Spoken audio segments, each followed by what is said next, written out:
राधे राधे, जय श्री कृष्णा। आप सभी का स्वागत है मेरे YouTube चैनल लड्डू गोपाल पर। सबसे पहले आप सभी को चैत्र कृष्ण पक्ष पाप मोचनी एकादशी की हार्दिक शुभकामनाएं।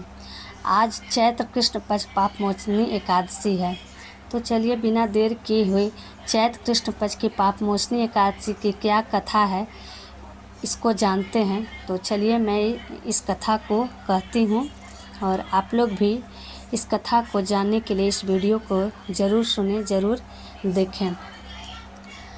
जय श्री कृष्णा। अर्जुन ने कहा, हे कमल नयन, मैं ज्यों-ज्यों एकादशियों के व्रत की कथाएं सुन रहा हूँ, त्यों-त्यों अन्य एकादशियों के व्रतों की कथाएं सुनने की मेरी जिज्ञासा बढ़ती ही जा रही है। हे मधुसूदन, अब कृपा कर आप चैत्र माह के कृष्ण पक्ष की एकादशी के विषय में बतलाइए। इस एकादशी का क्या नाम है, इसमें कौन से देवता का पूजन किया जाता है तथा इस व्रत का क्या विधान है।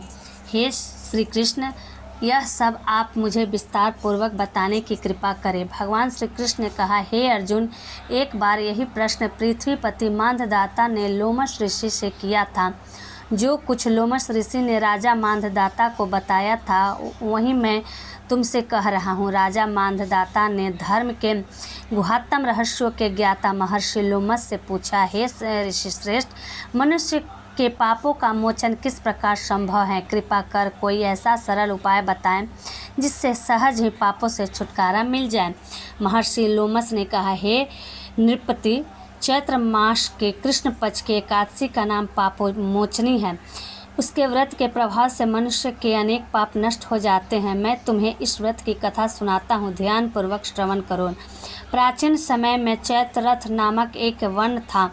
उसमें अप्सराएं किन्नरों के साथ विहार किया करती थी। वहाँ सदैव बसंत का मौसम रहता था, अर्थात उस जगह सदा नाना प्रकार के पुष्प खिले रहते थे। कभी गंधर्व कन्याएं विहार किया करती थी, कभी देवेंद्र अन्य देवताओं के साथ क्रीड़ा किया करते थे। उसी वन में मेधावी नाम के एक ऋषि भी तपस्या में लीन रहते थे। वे शिव भक्त थे। एक दिन मंजुघोषा नामक एक अप्सरा ने उनको मोहित कर उनकी निकटता का लाभ उठाने की चेष्टा की, इसलिए वह कुछ दूरी पर बैठ वीणा बजाकर मधुर स्वर में गाने लगी। उसी समय शिव भक्त महर्षि मेधावी को कामदेव भी जीतने का प्रयास करने लगे। कामदेव ने उस सुंदर अप्सरा के भ्रू का धनुष बनाया, कटाक्ष को उसकी प्रत्यंछा बनाई और उसके नेत्रों को मंजुघोषा अप्सरा का सेनापति बनाया। इस तरह कामदेव अपने शत्रु भक्त को जीतने को तैयार हुआ। उस समय महर्षि मेधावी भी युवावस्था में थे और काफ़ी हष्ट-पुष्ट थे। उन्होंने यज्ञोपवीत तथा दंड धारण कर रखा था। वे दूसरे कामदेव के समान प्रतीत हो रहे थे। उस मुनि को देखकर कामदेव के वश में हुई मंजुघोषा ने धीरे धीरे मधुर वाणी से वीणा पर गायन शुरू किया, तो महर्षि मेधावी भी मंजुघोषा के मधुर गाने पर तथा उसके सौंदर्य पर मोहित हो गए। वह अप्सरा मेधावी मुनि को कामदेव से पीड़ित जानकर उनसे आलिंगन करने लगी। महर्षि मेधावी उसके सौंदर्य पर मोहित होकर शिव रहस्य को भूल गए और काम के वशीभूत होकर उसके साथ रमण करने लगे। काम के वशीभूत होने के कारण मुनि को उस समय दिन रात का कुछ भी ज्ञात न रहा और काफ़ी समय तक वे रमण करते रहे। तदुपरांत मंजुघोषा उस मुनि से बोली, हे ऋषिवर, अब मुझे बहुत समय हो गया है, अतः स्वर्ग जाने की आज्ञा दीजिए। अप्सरा की बात सुनकर ऋषि ने कहा, हे मोहिनी, संध्या को तो आई हो, प्रातः काल होने पर चली जाना। ऋषि के ऐसे वचनों को सुनकर अप्सरा उनके साथ रमण करने लगी। इसी प्रकार दोनों ने साथ साथ बहुत समय बिताए। मंजुघोषा ने एक दिन ऋषि से कहा, हे वृप, अब आप मुझे स्वर्ग जाने की आज्ञा दीजिए।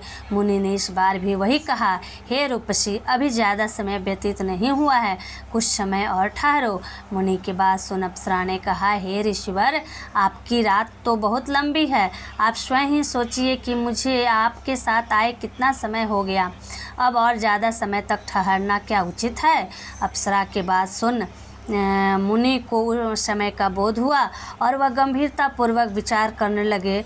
जब उन्हें समय का ज्ञान हुआ कि उन्हें रमन करते 57 वर्ष व्यतीत हो चुके हैं तो उस अप्सरा को वह काल का रूप समझने लगे। इतना ज़्यादा समय भोग विलास में व्यर्थ चला जाने पर उन्हें बड़ा क्रोध आया। अब वह भयंकर क्रोध में जलते हुए उस तप नाश करने वाली अप्सरा की तरफ भ्रुकुटी तान कर देखने लगे। क्रोध से उनके अधर कांपने लगे और इंद्रियां बेकाबू होने लगी। क्रोध से थरथराते स्वर में मुनि ने उस अप्सरा से कहा, मेरे तप को नष्ट करने वाले दुष्टा, तुम महापापी और बहुत ही दुराचारणी है, तुझ पर धिक्कार है। अब तू मेरे शाप से पिशाचनी बन जा। मुनि के क्रोध युक्त शाप से वह अप्सरा पिशाचनी बन गई। यह देख वह व्यथित होकर बोली, हे ऋषिवर, अब मुझ पर क्रोध त्याग कर प्रसन्न होइए और कृपा करके बताइए कि शाप का निवारण किस प्रकार होगा। विद्वानों ने कहा है, साधुओं की संगत अच्छा फल देने वाली होती है और आपके साथ तो मेरे बहुत वर्ष व्यतीत हुए हैं, अतः आप मुझ पर प्रसन्न हो जाइए, अन्यथा लोग कहेंगे कि एक पुण्य आत्मा के साथ रहने पर मंजू घोषा को पिशाचनी बनना पड़ा। मंजू घोषा की बात सुनकर ऋषि को अपने क्रोध पर अत्यंत ग्लानि हुई, साथ ही अपनी अपकृति का भय भी हुआ। तब पिशाचनी बनी मंजू घोषा से मुनि ने कहा, तूने मेरा बड़ा बुरा किया है, किंतु फिर भी मैं तुझे इस शाप से मुक्ति का उपाय बताता हूँ। चैत्र मास के कृष्ण पक्ष की जो एकादशी है उसका नाम पाप मोचनी है। उस एकादशी का उपवास करने से तेरी पिशाचनी के देह से मुक्ति हो जाएगी। ऐसा कहकर मुनि ने उसको व्रत का सब विधान समझा दिया। फिर अपने पापों का प्रायश्चित करने के लिए वो अपने पिता चैनवन ऋषि के पास गए। चैनवन ऋषि ने अपने पुत्र मेधावी को देखकर कहा, हे पुत्र, ऐसा क्या किया है तूने कि तेरे सभी तप नष्ट हो गए हैं, जिससे तुम्हारा समस्त तेज मलिन हो गया है। मेधावी मुनि ने लज्जा से अपना सिर झुकाकर कहा, पिताश्री, मैंने एक अप्सरा से रमण करके बहुत बड़ा पाप किया है। इसी पाप के कारण संभवतः मेरा सारा तेज और मेरे तप नष्ट हो गए हैं। कृपा कर आप इस पाप से छूटने का उपाय बताइए। ऋषि ने कहा, हे पुत्र, तुम चैत्र माह के कृष्ण पक्ष को पाप मोचने एकादशी का विधि तथा भक्ति पूर्वक उपवास करो, इससे तुम्हारे सभी पाप नष्ट हो जाएंगे। अपने पिता चैनवन ऋषि के वचनों को सुनकर मेधावी मुनि ने पाप मोचनी एकादशी का विधि पूर्वक व्रत किया। उसके प्रभाव से उनके सभी पाप नष्ट हो गए। मंजू घोषा अप्सरा भी पाप मोचनी एकादशी का उपवास करने से पिशाचनी के देश से छूट गई और पुनः अपना सुंदर रूप धारण कर स्वर्ग लोक चली गई। लोमस मुनि ने कहा, हे राजन, इस पाप मोचनी एकादशी के प्रभाव से समस्त पाप नष्ट हो जाते हैं। इस एकादशी की कथा के श्रवण व पठन से 1000 गोदान करने का फल प्राप्त होता है। इस उपवास के करने से ब्रह्म हत्या करने वाले, स्वर्ण चुराने वाले, मदपान करने वाले, अगम्य गमन करने वाले आदि भयंकर पाप भी नष्ट हो जाते हैं और अंत में स्वर्ग लोक की प्राप्ति होती है। कथासार, इस कथा से स्पष्ट विदित है कि शारीरिक आकर्षण ज़्यादा समय तक नहीं रहता। शारीरिक सौंदर्य के लोभ में पड़कर मेधावी मुनि अपने तप संकल्प को भूल गए। यह भयंकर पाप माना जाता है, परंतु भगवान पाप मोचनी शक्ति इस भयंकर पाप कर्म से भी सहज ही मुक्ति दिलाने में सक्षम है। जो मनुष्य सत्कर्मों का संकल्प करने के बाद में लोभ, लालच और भोग विलास से वशीभूत होकर अपने संकल्प को भूल जाते हैं, वे घोर नरक के भागी बनते हैं।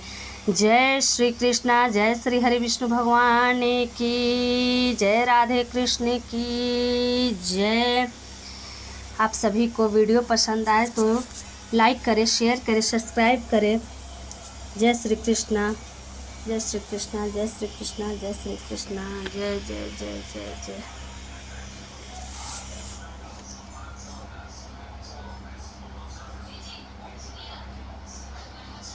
इस तरह मेरी ये वीडियो, इसमें मैं कैसे एकादशी की पूजा की हूँ, कैसे अपने लड्डू गोपाल को तैयार की हूँ, उनका श्रृंगार क्या है, उनका पूजा क्या है, सब मैं इस वीडियो में बताई हूँ। और उनका पाप मोचनी एकादशी की कथा है। तो आप इस वीडियो को ज़रूर देखें, लाइक करें, सब्सक्राइब करें, शेयर करें। धन्यवाद।